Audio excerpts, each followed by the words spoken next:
Hi Rasha, so I thought I'd just give you the sort of starting point really for your lesson 2. Thank you for the payment.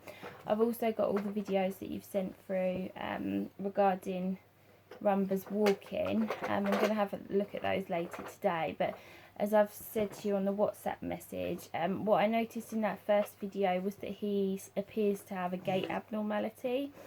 I'm not quite sure if it's his front right leg or it's a problem behind which is causing a compensatory issue in front. I'm not a vet, but I could see there was something off about the way he was walking in that video. So I'll have a more detailed look at the other videos that you've sent through. But if it is what I think it is, he's definitely going to need to see a vet to find out what is causing that abnormality and how he's walking.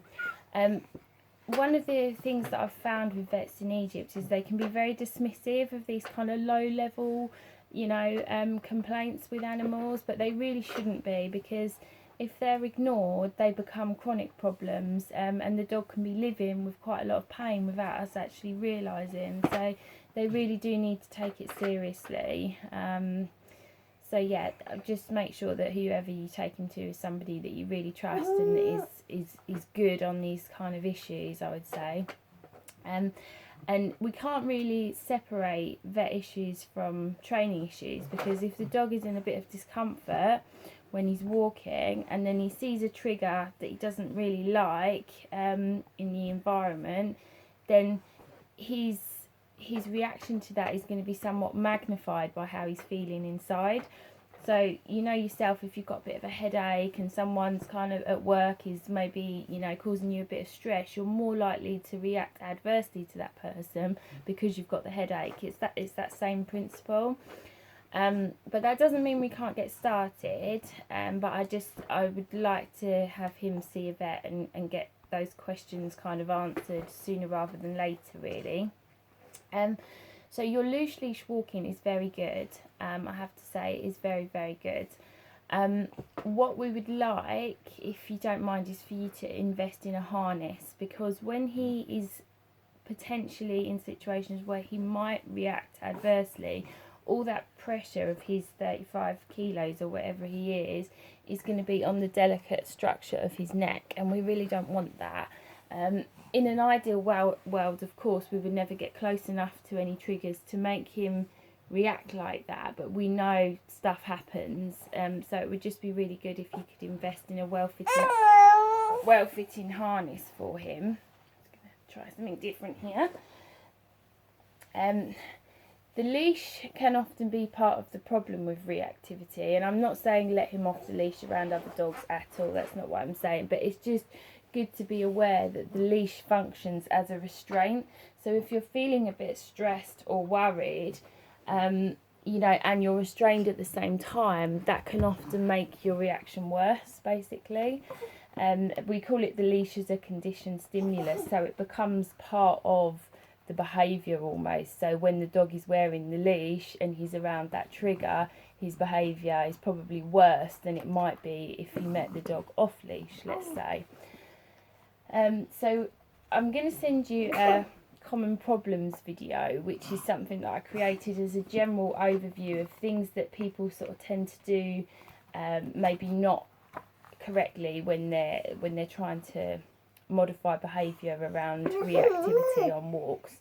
So I'll send that to you to watch as well. But basically, distance is your friend. So if you see a dog and you don't know that he's going to react well to that dog, you really do need to get as far away from the trigger as you can in order to be able to actually train Rhumba. So he needs to be in a physical and mental place where he can actually listen to you and engage with some training. If he can't do that, that means he's too close to the trigger, basically.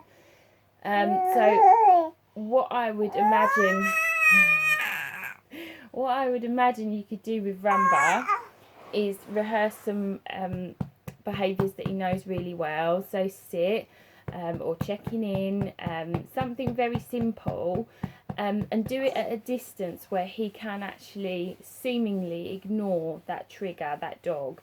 and you will know what distance that is. I won't know because I don't know Rhumba, but it might be 10 metres, it might be 20 metres, it might be 50 metres. Wherever it is fine, as long as he can be calm and accept some food from you. That is where we start our training, and we use the food to change the perception that the dog has of the other animal, or you know, be it a car or whatever it was for somebody else that was dealing with different issues. It's the same principle. In your case, it's going to be other dogs. So get him as far enough away as he needs to be in order to be able to concentrate on you and some training. Okay. And what you can do is you can actually use your bridge signal that we've taught you in the check-in game, or you've taught him in the check-in game. Use your bridge signal to mark and reinforce the behaviours that you want to see more of, so non-reactive behaviours. Doesn't have to be doing anything particular as long as it's not lunging, barking, pulling towards, okay? So you can literally be going, yes, feed, yes, feed, yes, feed, all the while that he is not reacting to that stimulus. And if he is reacting, again, you're too close, so you need to go further away. One of the things that we noticed was that you do talk to him quite a lot, which is adorable, it's lovely. But when we're out on a walk, we probably want to keep him really tuned in and focused to our voice. And if we're chatting a lot, then he's going to sort of tune out a little bit. So I would say try and reduce the amount you're chatting to him on the walk, and just use your bridge signal to indicate to him you did the right thing. Okay, so he's really listening out for that cue or that signal that food is coming, and that he did the right behaviour. James is making this very difficult this morning. Let's put you over here and try this.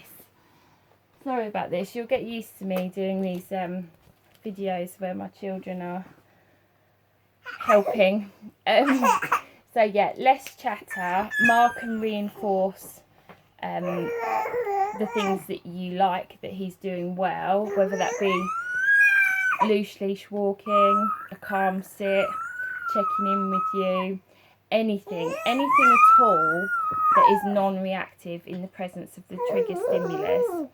Now, your loose leash walking is excellent, as I said, but I do think he should get some reinforcement for that, some food-based reinforcement for that, and that will keep it really, really strong, and it will mean that you can rely on it more in future around those triggers, okay?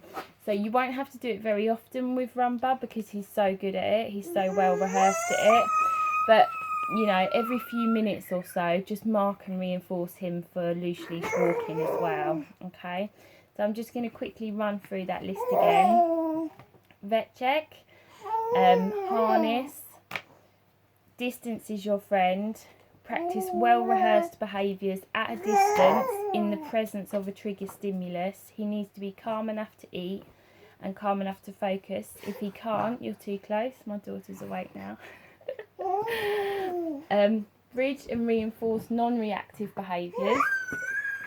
A bit less chatter if you can manage it. And yeah, with your loose leash walking, just mark and reinforce every few minutes, so that basically that behaviour stays really, really solid, because that will stand you in good stead for the future when you want to walk around these other stimulus like dogs. That will really help. Okay, sorry this video has been a bit of a difficult one with the children, but it is what it is. If you've got any questions, let me know, and I will send you the common problems video as well. Okay, take care, bye.